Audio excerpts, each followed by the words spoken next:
इस वीडियो में मैं आपके लिए लेकर आया हूँ असिस्टेंट प्रोफेसर वैकेंसी 2024। चलिए वीडियो की शुरुआत करते हैं। ये आप देखिए जयनारायण व्यास यूनिवर्सिटी जोधपुर के द्वारा ये एडवर्टाइजमेंट जो है वो जारी किया गया है और इसमें यूनिवर्सिटी के द्वारा यूजीसी क्वालिफाइड अभ्यर्थियों से निर्धारित प्रारूप में जो है आवेदन फॉर्म आमंत्रित किए हैं।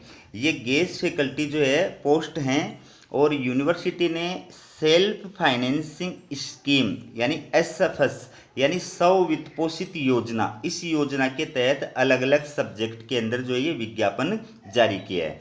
सेल्फ फाइनेंस स्कीम जो होती है उसमें फाइनेंस की व्यवस्था जो है, बजट की व्यवस्था या पेमेंट की व्यवस्था जो है वो कॉलेज या यूनिवर्सिटी अपने लेवल पर करती है। उसमें सरकार के द्वारा उसको कोई जो बजट अलॉट नहीं किया जाता है। ठीक है, तो इसमें जनरल फैकल्टीज के अंदर कौन कौन सी हैं? आर्ट्स की है, एजुकेशन की और साइंस, सोशल साइंस और साइंस, कॉमर्स, मैनेजमेंट स्टडीज और लॉ।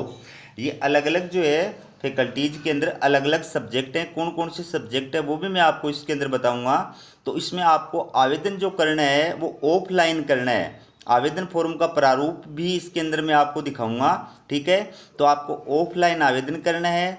ऑफलाइन आवेदन की जो लास्ट डेट है वो है 15 जुलाई 2024। ठीक है, 15 जुलाई 2024 ये आप ऑफिशियल वेबसाइट पर जाकर के आवेदन फॉर्म जो है वो डाउनलोड कर सकते हैं। ठीक है, तो इसमें आगे देखिए आप कौन कौन से जो है सब्जेक्ट हैं। ये आपके सामने सब्जेक्ट हैं। इसमें इकोनॉमिक्स है, इंग्लिश है, arts, fine arts and painting है, ज्योग्राफी है, हिंदी है, हिस्ट्री है, journalism and mass communication, music, physical education, yoga, political science, public administration, psychology, Sanskrit, sociology, Urdu, या आपका एडल्ट एजुकेशन।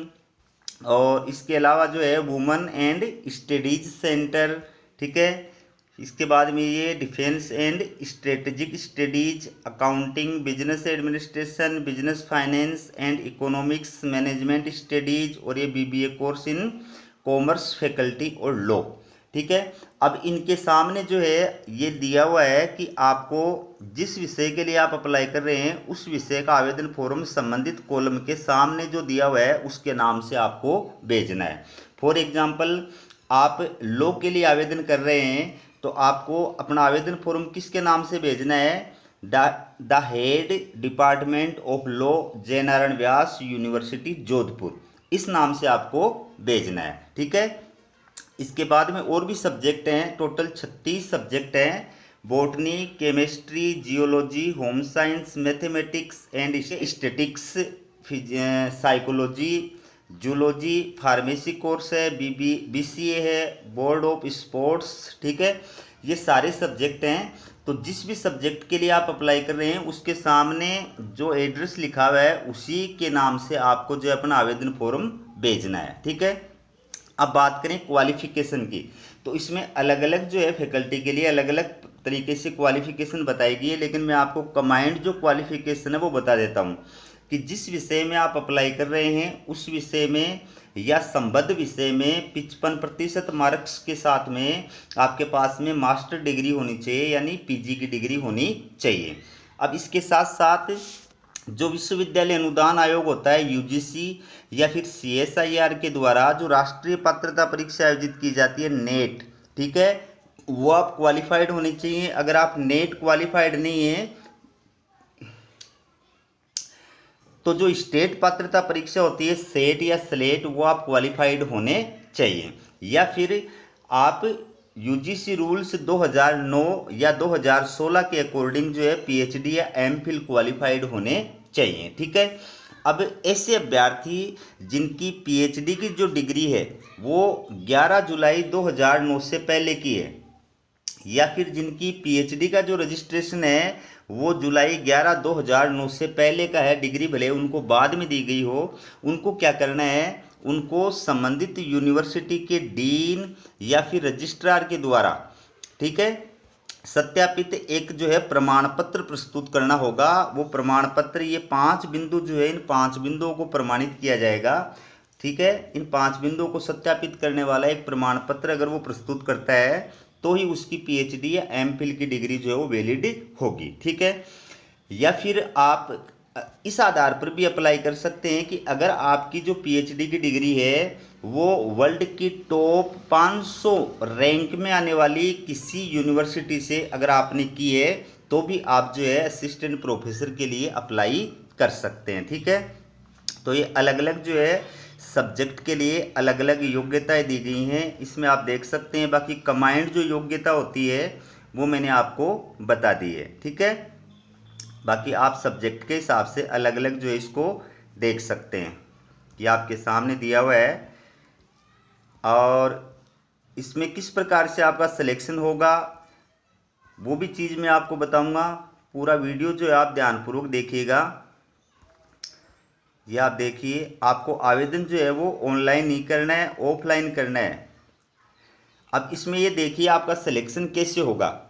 तो इसमें आपका जो सिलेक्शन होगा वो इंटरव्यू के आधार पर किया जाएगा, लेकिन इंटरव्यू से पहले जो यूनिवर्सिटी की स्क्रीनिंग कमेटी होगी या सिलेक्शन कमेटी होगी वो अभ्यर्थियों को शॉर्ट लिस्टेड करेगी। ठीक है। ये देखिए आप table 2, criteria for short listing of candidates for interview for the post of assistant professor, assistant librarian, assistant director physical education in the university. ठीक है। तो असिस्टेंट प्रोफेसर के अभ्यर्थी का इंटरव्यू के लिए शॉर्ट लिस्ट करने के लिए ये तालिका दी गई है। इसके अकॉर्डिंग आपका एपीआई स्कोर जो है वो तैयार किया जाएगा। ये आप देख सकते हैं। इसमें परसेंटेज के आधार पर ग्रेजुएशन के अंदर आपको अलग अलग नंबर प्रदान किए जाएंगे। जितने आपके ग्रेजुएशन में परसेंट आए हुए हैं उसके आधार पर आपको अलग अलग नंबर जो है मार्क्स प्रदान किए जाएंगे। पीजी के अंदर आपके जितने परसेंट आए हैं उसके आधार पर मार्क्स प्रदान किए जाएंगे। अगर आप एमफिल क्वालिफाइड हैं तो आपको उसके आधार पर जो है मार्क्स प्रदान किए जाएंगे। अगर आप पीएचडी क्वालिफाइड हैं तो आपको 30 नंबर प्रदान किए जाएंगे।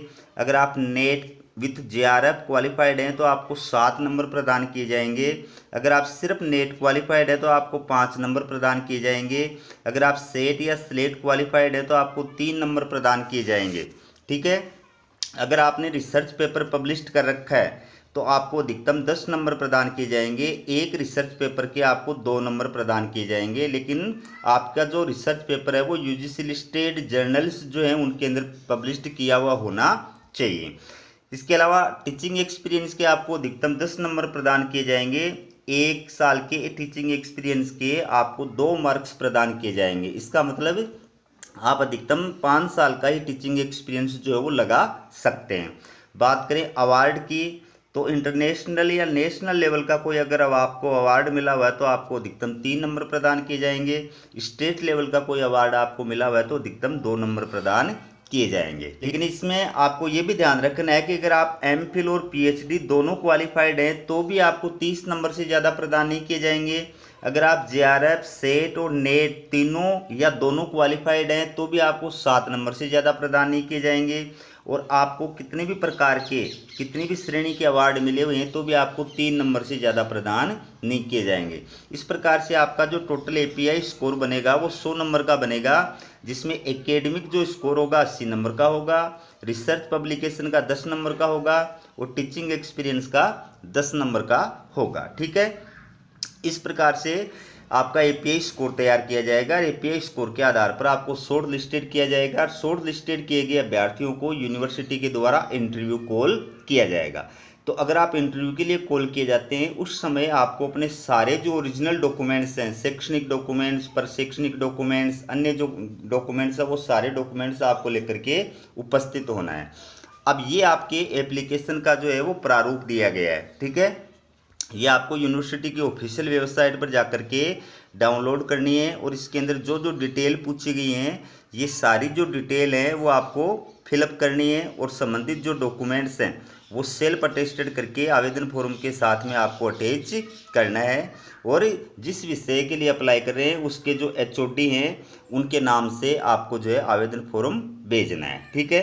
तो ये थी आपके लिए असिस्टेंट प्रोफेसर वैकेंसी से जुड़ी अपडेट। इसी प्रकार की अपडेट पाने के लिए चैनल को सब्सक्राइब जरूर कीजिएगा। हमारा वीडियो देखने के लिए आप सभी का बहुत बहुत धन्यवाद।